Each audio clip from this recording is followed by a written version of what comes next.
Matthew chapter 6, verse 1. Be careful not to practice your righteousness in front of others to be seen by them. If you do, you will have no reward from your Father in heaven. So when you give to the needy, do not announce it with trumpets, as the hypocrites do, in the synagogues and on the streets, to be honored by others. Truly, I tell you, they have received their reward in full. But when you give to the needy, do not let your left hand know what your right hand is doing, so that your giving may be in secret. Then your Father, who sees what is done in secret, will reward you. Father, you're in the secret place, and you're here at First Baptist tonight with hundreds of people in a room. And we just pray over the next 40 minutes or so for an overlap of heaven and earth.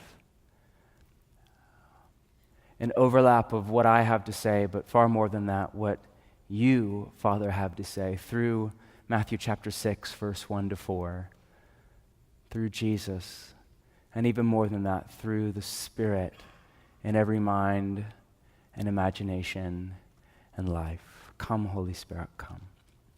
Thank you. A while back, I went out to lunch with a group of friends to celebrate a birthday or something, and we had a great time. And near the end of the meal, I kind of snuck out the back to go to the bathroom, but actually I went and I paid for the meal because I'm awesome like that.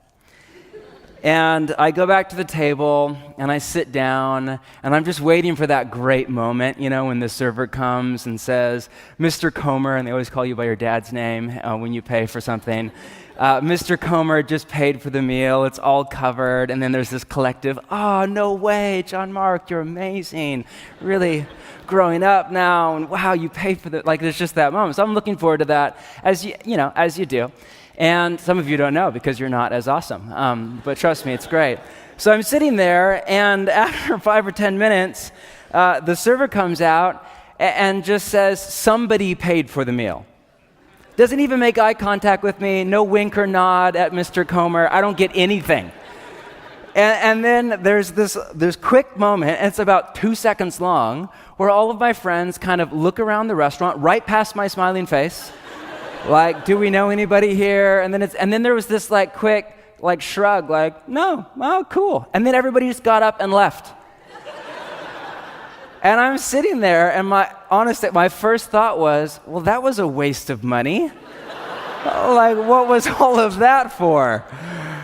And in that moment, I was robbed of the joy that could have been mine if only my heart posture or motivation was coming from a very different place. Now, that is what Jesus is dealing with in this next teaching.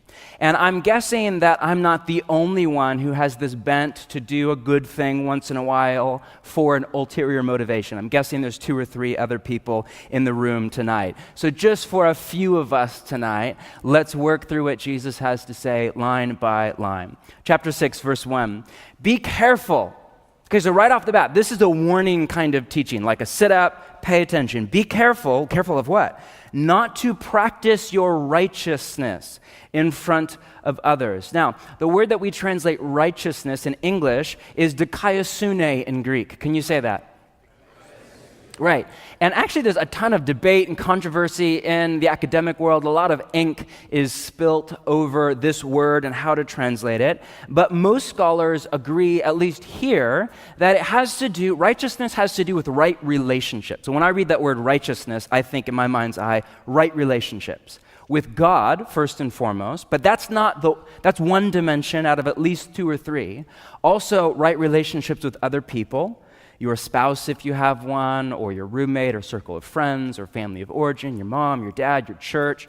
But that's just another. Then also right relationships with the needy in the language of Jesus. Those on the margins of society.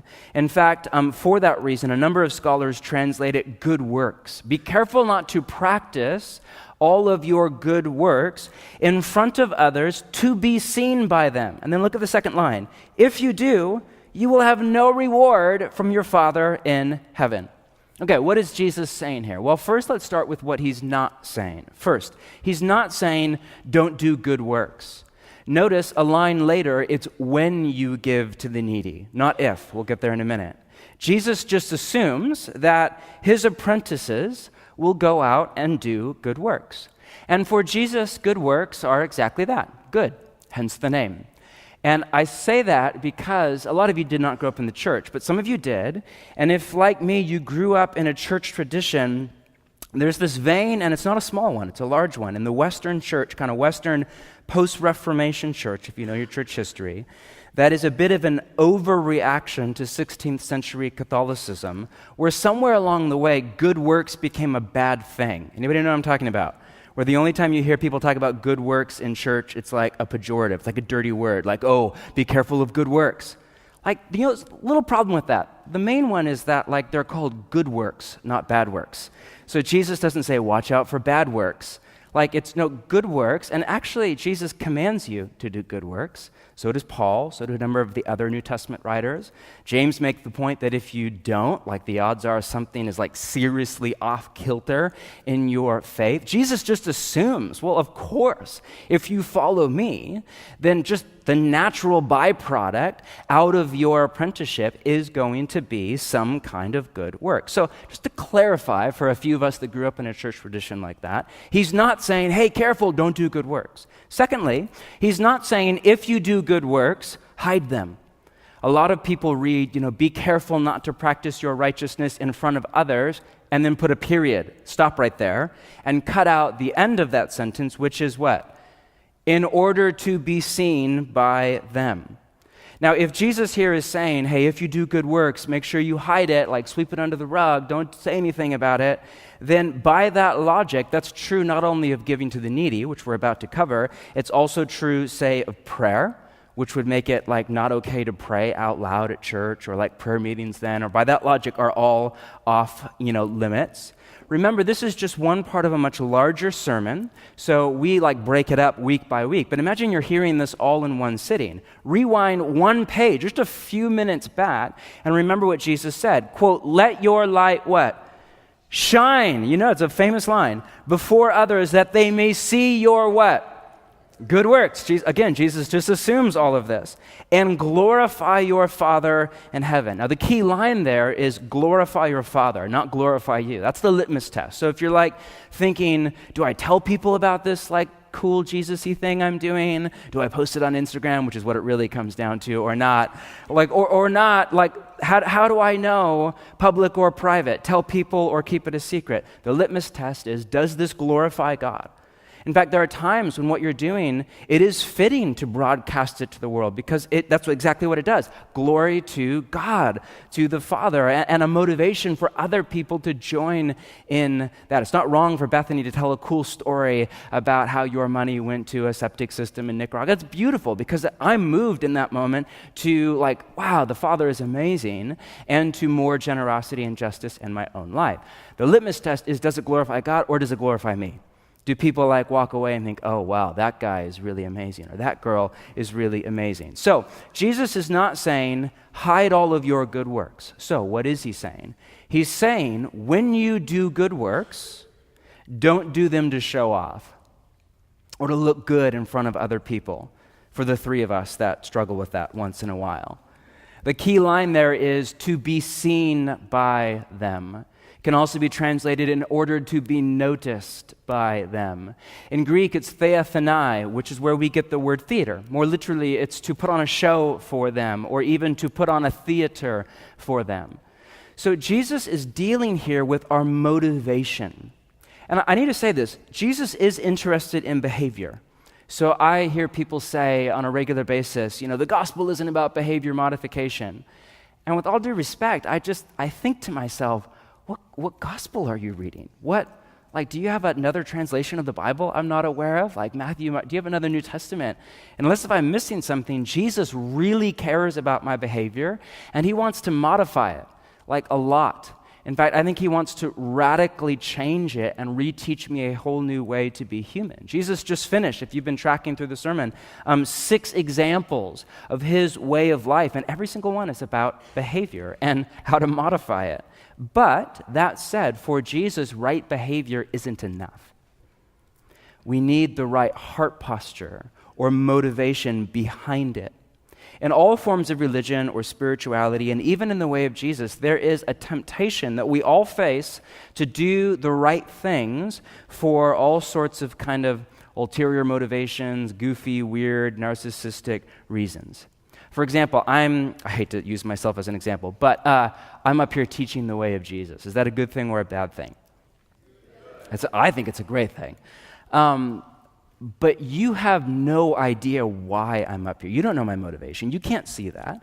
You can guess at it, depending on how cynical you are. You can hint at it based on a comment here or a comment there, or if you know me, but you don't actually have insight past my epidermis into my heart posture and my motivation. I could be up here because I love Jesus like nobody's business, and I want to serve Jesus with my life, and I feel like this is what I was made to do, and I love you a ton, and I want to serve you, and I feel like this is the role I play in our community. I could be up here for that reason, in theory.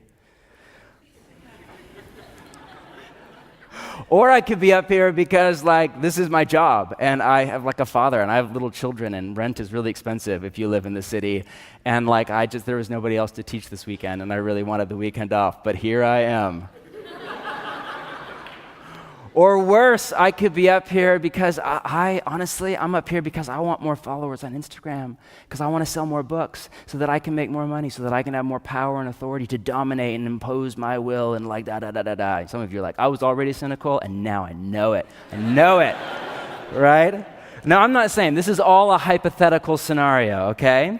But my point is, if that's shocking to you, it's not like my motivations are 100% pure.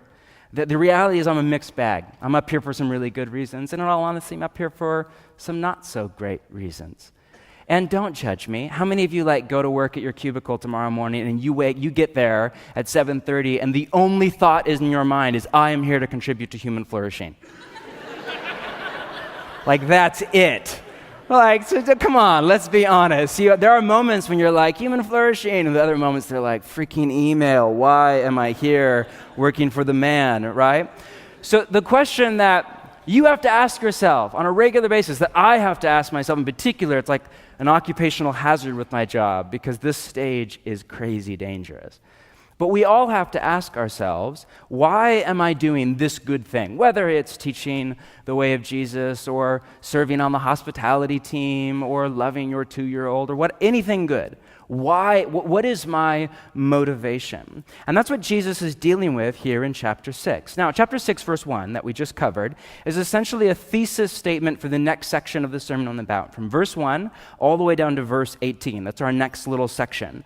And next, Jesus in it lays out 3 practices: 1, giving to the needy; 2, prayer; and 3, fasting. We'll take them 1 week at a time.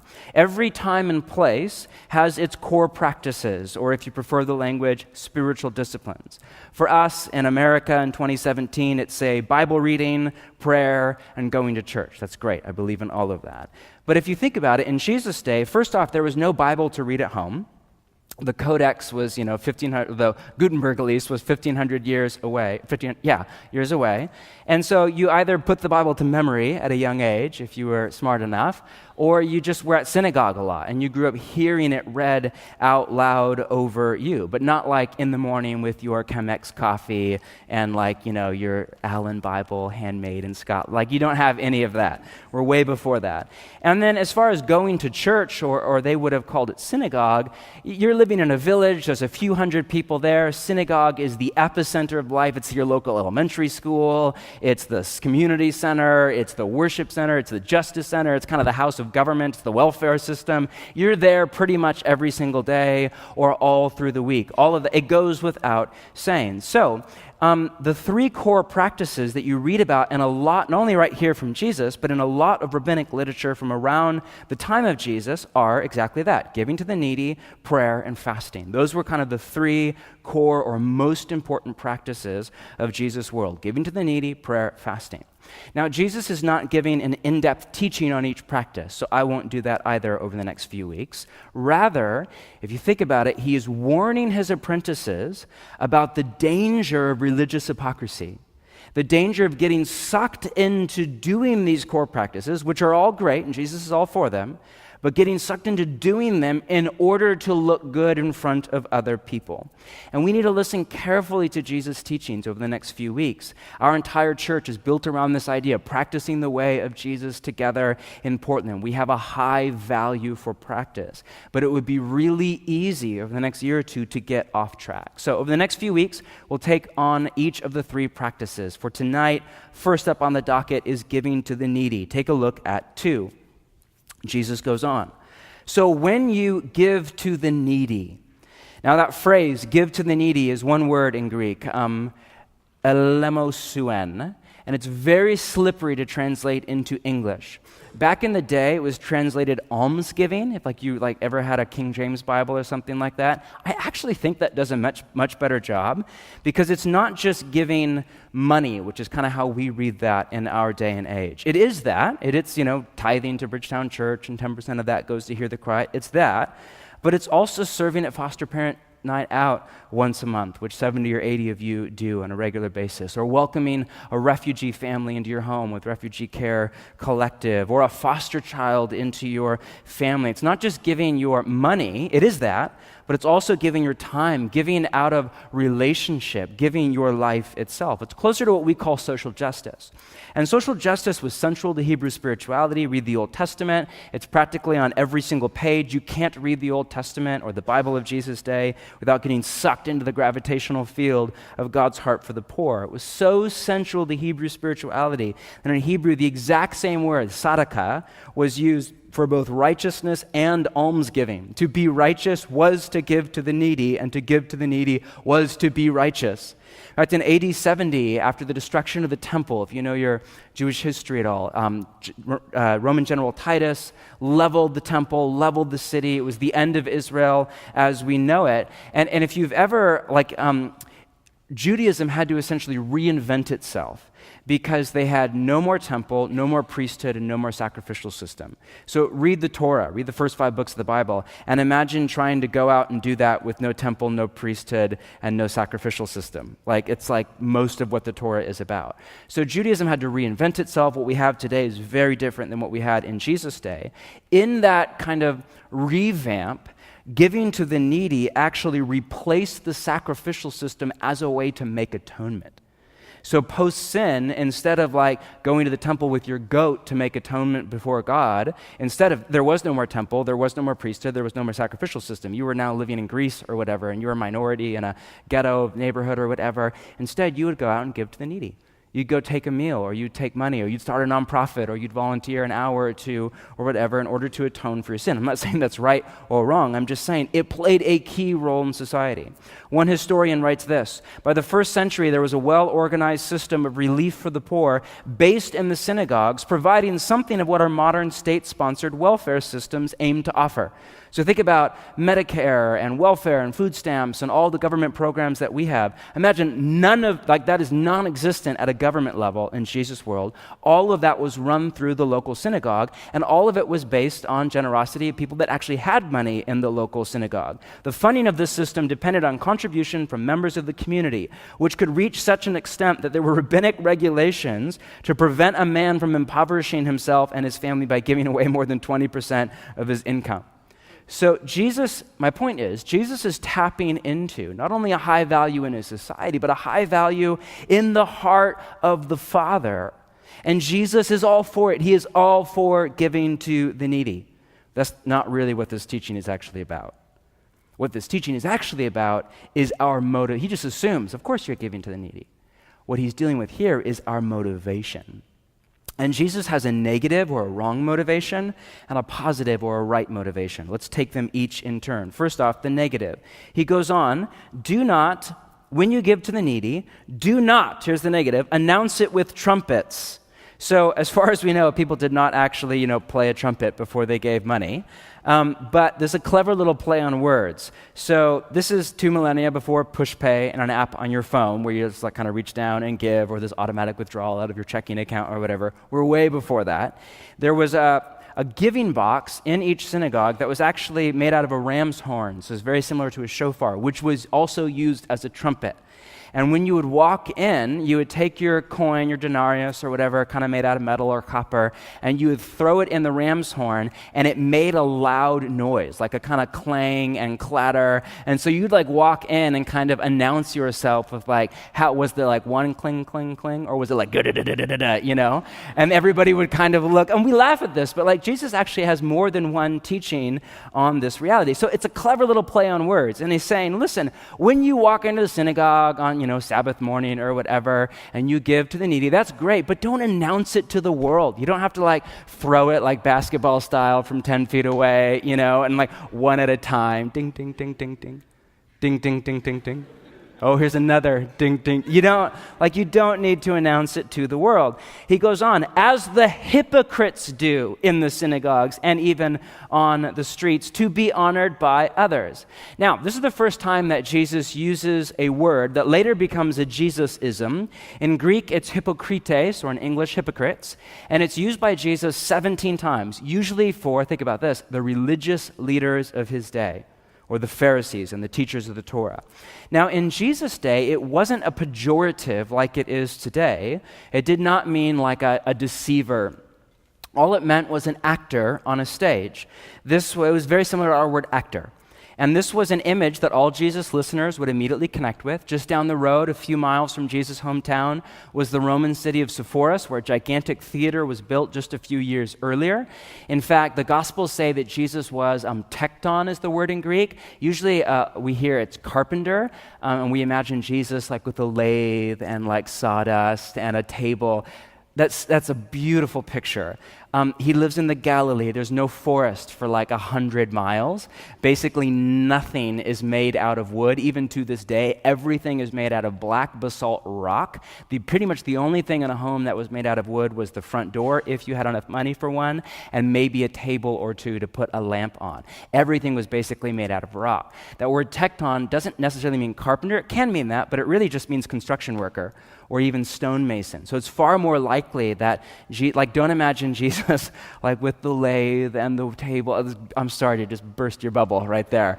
But it's like, but my boss is a Jewish carpenter. Actually, he's a stonemason. So just as far what I get this, I imagine Jesus is like a burly construction worker out with like a big slab of rock or whatever, something like that. And I say that because a lot of scholars speculate that just based on when Jesus was born, that he and his father grew up working as stonemasons or construction workers on the city of Sepphoris, which was being built during Jesus' childhood and young adulthood, and in particular on this theater. There's a picture, not a great picture because I took it, sorry for that, but that's it right there. That was just a few miles from where Jesus grew up. And there were theaters all over Israel. And so this imagery of an actor on a stage, as in the first century, as in the 21st, was well known. Now, here's my point. Jesus is just saying, hey, the religious leaders are hypocrites. They're actors. They are not the real deal. And he is exposing religious hypocrisy for the sham it actually is.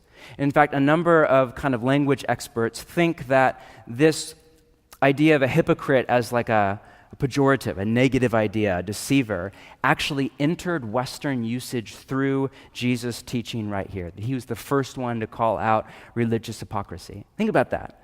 First one to call out religious hypocrisy was not, Richard Dawkins or Sam Harris or a critic. It was Jesus himself. So religious hypocrisy really bothers the world, really bothers most of us in the room. And guess what? It really bothers Jesus too, because it's a death blow to the witness of the church. But here's what's fascinating. Back to the text. That's not the problem that Jesus seems to have with it here. So he does not say, hey, don't announce, don't show off, don't be a hypocrite, because that will just turn people off to me and my message. Now, he might think that. My guess is he would nod his head, but that's not his issue here. His issue here is, truly, I tell you, look at the end of 3, they have received their reward in full. Jesus is saying, if you give to the needy, or in our language, do social justice or whatever, but you're just doing it for the approval or because of the disapproval of other people, fine, you'll get what you want. Pat on the back, a little clap, comment on your Instagram page, you're amazing, thank you, whatever. But that's all you'll get. Notice, we'll talk more about this in a few minutes, Jesus isn't down on doing good works for a reward. He just thinks that if the reward you're after is applause or accolades from your peers, you are setting your sights way too low. Like there's so much more that the Father has for you. Now, on to the positive. That's the next line. 3, but when you give to the needy, here's the right motivation. Do not let your left hand know what your right hand is doing. How exactly do we do that? Isn't that kind of like saying, don't think about the purple kangaroo? Whatever you do right now, just don't think about the purple kangaroo. What are you all thinking about right now? You're like, how boring and stupid this talk is. No, you're all thinking about a purple kangaroo, right? So isn't that kind of what it's like here? Do not let your left hand know what your right hand is doing. How is that even possible? Well, remember, Jesus is talking less about behavior here and more about heart motivation. He's saying, think about it, as we follow Jesus over a lifetime, the end goal is to grow and mature into the kind of people who naturally do Jesus-y things without even thinking about it, much less thinking much of it. Again, it's Willard for the win on this one. Quote, the kind of people who have been so transformed by their daily walk with God that good deeds naturally flow from their character are precisely the kind of people whose left hand would not notice what their right hand is doing. As, for example, when driving one's own car or speaking one's native language, what they do naturally, often automatically, simply because of what they are pervasively and internally. These are people who do not have to invest a lot of reflection in doing good for others. Their deeds are in secret no matter who is watching, for they are absorbed in love of God and of those around them. They hardly notice their own deed and rarely remember it. I think of my own wife down here, not to embarrass you, love, but any of you know my wife, T. She's so loving, and it comes out of like a real deep, authentic place in her life. And if you're with her, there's eye contact. You are the most important person in her universe, and there's attention and there's affection, and most of the time you walk away feeling a lot of love. If you compliment her on that, the odds are she'll just look at you a little bit like, well, of course, isn't everybody else like that? No, everybody else is not. I'm not like that at all. But it's so naturally out of who she is. And we all know people like that. Usually they are older and wiser and more mature in the way of Jesus. You ever, like people you compliment on something, oh, it's amazing the way you do this, or amazing the way you do that, and they look at you a little confused, like, oh, I never really thought about that. Yeah, that is amazing, I guess, but I hadn't really thought about it. Or they're embarrassed. They're just, it's not like, I was waiting for somebody to notice. It's about time. I've been slaving away here week after week, and finally you start to notice I'm the only one ever cleaning up after Bridgetown Community. It's like, no, there's just this, oh, cool, or they're bashful, or like there's a beautiful, Bonhoeffer called it a self-forgetfulness. And it doesn't mean I don't think that we don't take joy in good works, because I think that's right and fitting to do Jesus-y things and get a whole lot of joy and even meaning and purpose and satisfaction out of it. I don't think that's what he's saying here. I just think he's saying that our long-term goal is to become the kind of people who follow Jesus and are transformed and just naturally do good works, naturally do Jesus things, and it comes not out of like a schedule or every Thursday. That's great, I'm not down on that at all. It just comes out of who you have become through following Jesus. And honestly, you don't even think about it or think that much about it. It's just a part of the warp and woof of your life. Now, when you get there, and all of you can get there, if not by tomorrow morning at 10, then over a lifetime of following Jesus, all of you can get there. Then, listen, then your Father who sees what is done in secret.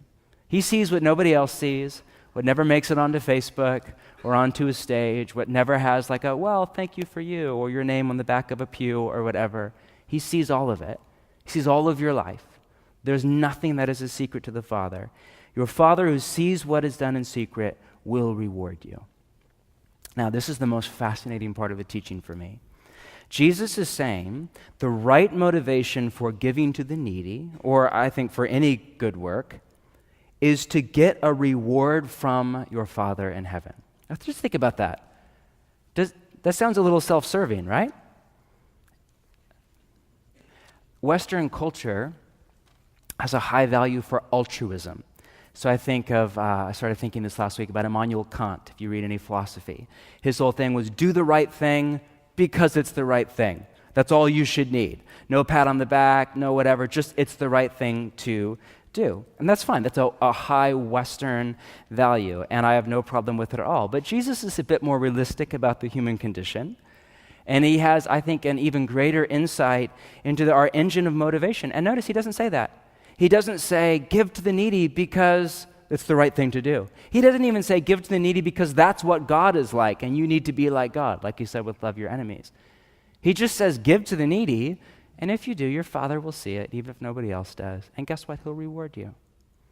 Doesn't say what the reward is, so be careful not to fill in the blank with like, oh yeah, the new Tesla. Great, here's a check, Jesus. Like ... to the needy, memo line, down payment on a Tesla or whatever. No, he doesn't say what the reward is. He just says, like, just do it. But he doesn't say for altruism because it's the right. He says, no, like, do it for the reward of the Father. That's the right. The Father will notice you. Even if it's in secret, he'll see it, he'll notice, and he'll reward you. Now, I've been thinking about this for a few days now, and we are born with a desire to be noticed. I have young children, and so it's fresh in my mind right now. But we come out of the womb crying for attention, literally.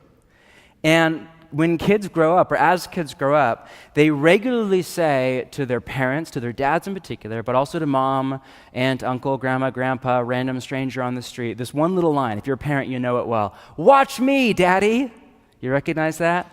Watch me, Mommy. Watch me, creepy stranger on the side of the road by the van with no window in it. That's from personal experience. Watch me do a cartwheel. Watch me do a cannonball into the pool. It's like you can't do a cannonball without a crowd right there. Watch me ride my bike. It's like the pinnacle of human accomplishment right here, Watch me play the piano. Kids need attention and approval. A few days ago, my son Moses, who is 8 years old, he's downstairs. So over the summer, we had our kids take this little class at the Apple Store on iMovie because they want to, like little budding filmmakers, and they want to make movies or whatever. So they go, and they've been playing around with, stop motion and with iMovie all summer long. And a few days ago, they found out about this app that does like special effects with that, it's really easy, and it just lays over the top of a movie you make or a picture you take. All this cool stuff. And they got me to buy, they're like, Dad, can we please have money? I said, no. They said, Dad, it's for a Star Wars-like app. And I said, of course, here you go. It's for a good cause. And so they got this thing where they take a little video, and then it looks amazing. It looks like better than most TV shows actually now. And their TIE fighters come and crash right in the middle of the road, or an AT Walker will crash or whatever, or explosions. And then they go off, and all day long they're just out outside and up and down the street making this little movie or whatever. And I get home, and Moses is hyperventilating with joy. He can't get the language out fast. And he's, Dad, and he just has to show me everything. Look at this, and it's the Millennium Falcon over Chapman Elementary, and look at this. And then he had this whole series of my poor, beautiful little 8-year-old daughter Sunday just getting crushed, first by a crashing TIE fighter, then force chokehold from Darth Vader, and I'm like, your poor sister, and she's just standing there in the street looking forlorn and sad and sweet. But listen, here's my point. He had to show every single one to me. I had to sit there and go through every single one. And what he wanted from me in that moment, I would say what he needed from me was very simple. Put away your phone, set down your bag, set aside all the stress and stuff from a day at the office. Eye contact. Just notice me. Pay attention. See me. see my forced chokehold on your daughter. See that. And then all he needed from me was just a smile on my face. Great job, Moto. That's absolutely beautiful. He was not asking for money. Okay, so now give me $20, you know? That's more like teenage behavior. But he was not asking for, okay, now take me out to Salt and Straw or whatever. All he wanted in that moment was me to look at him, smile at him, and say, that is so great. I'm so proud of you. You're like the next Christopher Nolan, practically, you know? He doesn't know who that is, but he's like, thanks, Dad. And off he goes.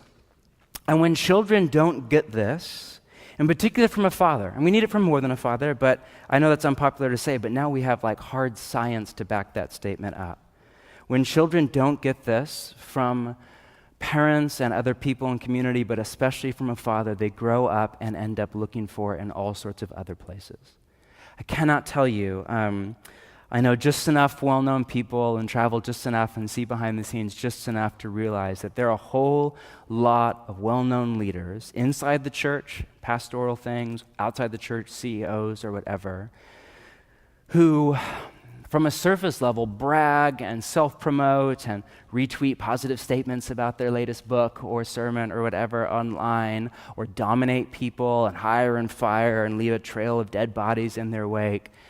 I can tell you, almost always, when you actually look behind the scenes, they are living from a deep father wound. They never got the attention and approval of their dad. So here they are, 20, 30, 40, 50 years old, some of them world famous, or at least trying so hard to get it from other people, to get it from the internet, to get it from a this, to get it from a whatever, and it rarely ends well.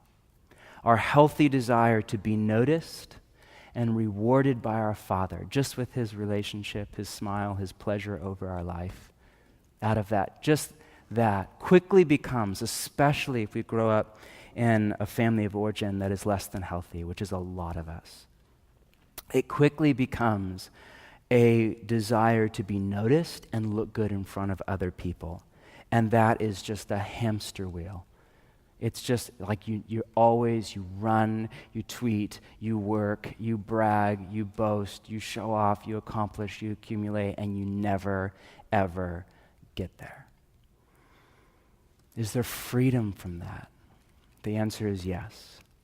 Now, whenever you read the Bible or the teachings of Jesus, you have, and we talk about this a lot at Bridgetown, you have to live with a foot in two worlds. So you have one foot in Jesus' world, first century Israel, and then another foot in our world, 21st century Portland, Oregon. And you have to do the hard work of reading the Bible in both contexts, in Jesus' context and in our context. And when you oscillate back and forth between the two, you realize pretty fast that there are similarities and differences, right? So sometimes you're reading the Bible, you're like, oh, wow, that's really similar to our world. Other times you're reading the Bible, you're like, whoa, that's like nothing like our world at all. So what are the differences? Well, Jesus is speaking to a conservative, religious culture with a high value for discipline, where the spiritual disciplines in particular are just assumed, and giving to the needy, prayer, and fasting were a part of the warp and woof of pretty much everybody's life, and he did not even have to teach on it. Is that our culture? No. Do we live in a religious conservative culture? Now, one of the most progressive cities in America, if not in the world. Do we live in a city with a high value for discipline? No. We live in like a cornucopia of hedonism, like walk 4 blocks in any direction and like you can just get lost in food and drink and pot and art and entertainment and sex and materialism and experience and the outdoors and those really ugly orange bicycles, like everything. You can just get sucked in, all of it in excess. Do what feels good in the moment. Don't repress yourself. It's your identity. It's your individuality. And so we can't assume what Jesus assumes, that we all have discipline in our life and we're all practicing the spiritual disciplines, and giving to the needy and prayer and fasting are just woven into all of, like, we can't assume that because what they in his world were often doing for the wrong reasons, we're often not doing at all. So we have to be really careful. There's like a whole other thing that Jesus was not saying to his context that I think you and I need to hear over the next few weeks. That said, what are the similarities? Well, here's just one for you tonight to end with. In Jesus' world, people really wanted to look good in front of others in order to kind of get a nice little pat on the back. Does that sound at all familiar to you? Just a few of us in the room kind of relate to that a little bit. Let's just take social media as an example, because it's low-hanging fruit and I was tired and uncreative this week, all right? So a selfie, and I make fun of them and then a couple times a year I do them. A selfie, we all know this, is essentially a way to ask people to compliment you, right? So ignore what the caption says, some nonsense about riding in Keith Fishback's helicopter a few weeks ago. What it actually means is, I'm feeling a little down today and insecure. Would you just tell me you think I'm awesome? That's what some of you are not laughing because it's hitting a little too close to home, right? Some of you are like, wait, you can take other pictures on Instagram too, not just a selfie. You know who you are, and I don't follow you, so I don't. But that's essentially what it is. Put that up. Instagram story is essentially a way to brag about doing something cool without using language. So this doesn't even say, it has a little emoji, like cool book. That's what it actually means is, hey, I want you guys to think that I'm sophisticated, and I didn't really actually come from old money. I grew up like lower middle class in a suburb in California, but I want you to think that like I grew up in, like at New York, the Upper West Side, and I read Tolstoy on my day off just for fun. Never mind, this is actually like a collection of short stories, and I just read one. But you don't know that. All you know is that Jean-Marc in his free time reads like Russian novelists, like translations of Russian, not like, wow, like that's all. Some of you are not laughing. That's because you don't read Tolstoy. That's what I'm saying right there. The number of followers or how many followers you have on whatever is essentially a way to measure your status in society. And that never ends well. Because either you end up with like, oh, wow, look at how cool I am, or if you're my personality, most of us are just envy, jealousy, because there's always somebody cooler, there's always somebody with more, there's always somebody with this, that, or the other. But as we all know, social media is, intentionally or unintentionally, curating a lie. The image that we project to the world is not who we actually are, how we actually live. It is often who we want people to think we are, or who we want to actually be. We're like, this is not me, but I really want to be this person. I follow myself on Instagram. Let me tell you, my life on there is freaking awesome. If my life was even half that good, I would just like seriously be Joel Osteen, and it would be amazing.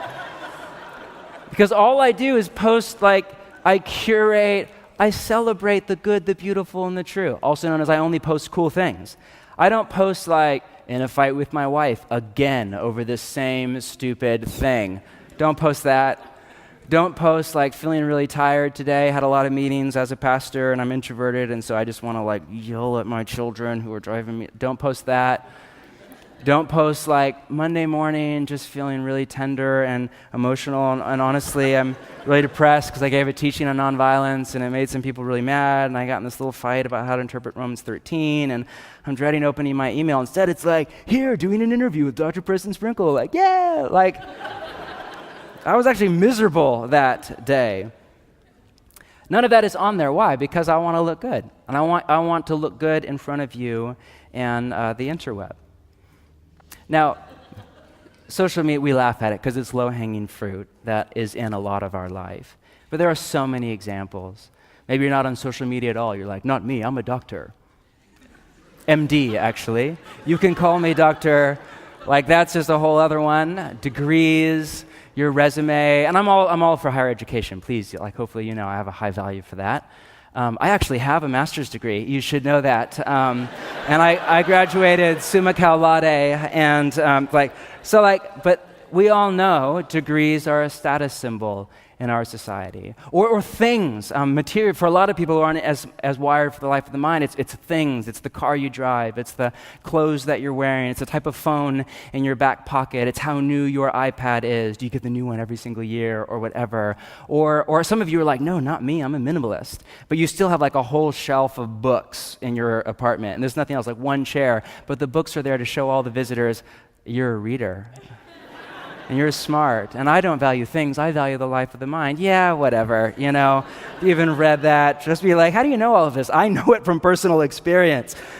Or think about the way that we brag to all of our friends, and there's like this one-upmanship. You ever there, like you're sitting around the table, and you're after work with a few coworkers or whatever, and somebody tells a story, and then there's the like, oh yeah, I see your cool story about hiking in the gorge and almost dying. I raise you. Here's my cool story. And it's this like, do you know what I'm talking about? And it's like one person's great story is just drowned out because you have to one-up them.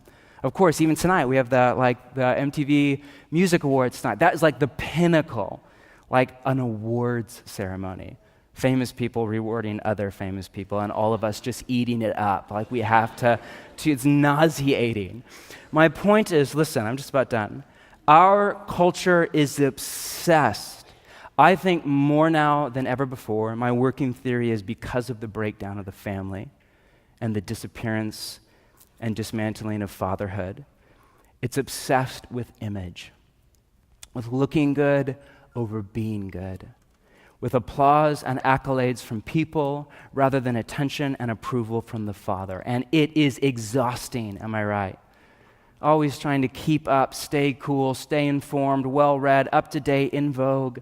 We end up living with our emotional state rising or falling based on what other people are or aren't saying about us. We end up living into a stereotype from our culture. You've got to dress a certain way, think a certain way, vote a certain way, act a certain way, rather than into our identity and calling from God. We end up living under the tyranny of the approval or disapproval of other people, which is suffocating, living from fear rather than faith. It is written in the scriptures that the fear of man is a snare. Those who live by the fear of man will die by the fear of man. And we create our own little hell on earth, one selfie, one comment, one boast, one brag, one story, one degree, one thing at a time. All that to say, this teaching of Jesus could not come at a better cultural moment. How do we break free? And I know for some of you, this isn't a thing. You're there, you're free, great. But a lot of you are not. You're suffocating under it. You feel like literally imprisoned to what other people think of you. How do we break free from the tyranny of living to look good rather than simply for the reward of the Father? Well, what I love about Jesus is he always has just some small, easy, creative step to take, a little practice. So for him, in this teaching in front of you, it's very simple. If that's where you're at and you want freedom, here's what you do. And this is all invitation. You don't have to do this. If you want free, then just in the week ahead, tomorrow morning, sometime in the next few days, next few weeks, just go do something Jesus-y. That's really ambiguous. Just something. Go do a good work, give something to the needy, volunteer somewhere, take a little kid who is in need of a mentor out for an ice cream, or just something. And here's the thing, do it in secret. Like don't post it on Instagram story. Don't go around like with your Bridgetown community at Tuesday night and just share a praise report about what God is doing through your life. This experience I had with a 4-year-old kid, in need of a mentor, and it was just amazing to be that mentor for him and just to feel like I was Jesus to this kid, and it was like, now just, And don't do this because I'm saying to do it. That defeats the purpose. Don't do it, well, okay, it's the right, that defeats, this is invitation. And maybe you need to do something and it's fitting to tell people about it. Great. I'm just saying if you want freedom, go do something cool. Keep it a secret. Don't stress out about that. Just don't tell anybody about it. And when you do it, pause for a moment and imagine the Father. Imagine his face. Like actually think of his face over you. And imagine a smile there. You're not earning his love any more than Moses is earning my love by force choking Sunday. Like, He already has my love. He already has it. We're in relationship. You already have the Father's love. You're in relationship. But just imagine his smile over your life and let that smile be enough.